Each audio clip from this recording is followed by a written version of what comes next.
Sinuspinde ng 70 araw ang lisensya ng isang driver matapos pahawakin ng manibela ang kandong na bata. Ang viral na tagpo sa pagtutok ni Oscar Oida.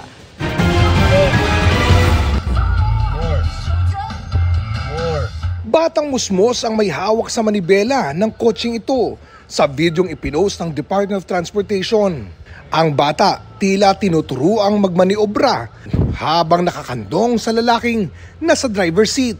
Walang suot na seatbelt ang dalawa. Driving on the real road.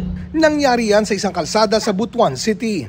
Sa isa pang video, makikita ang bata hawak pa rin ang manibela habang nasa isang iba ng kalsada at may mga kasalubong ng mga sasakyan. Ang DOTR na bahala sa nakita.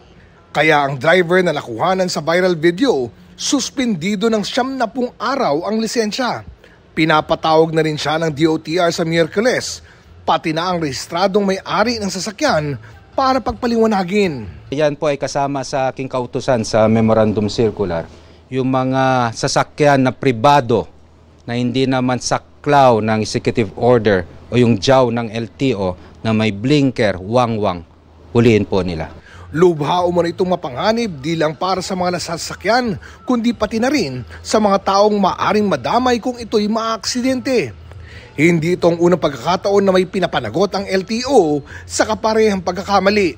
Ayon sa Section 4 ng Republic Act 11229 o Child Safety in Motor Vehicles Act, nakasaad na bawal umupo sa unahan ng sasakyan ng isang batang edad 12 pababa, lalo kung umaandar ang sasakyan, maliban kung pasok siya sa height requirement.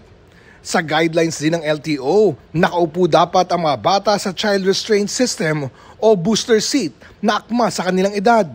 Sinisika pa naming makuna ng pahayag ang driver at may-ari ng sasakyan. Para sa GMA Integrated News, Oscar Oida, nakatutok, 24 oras.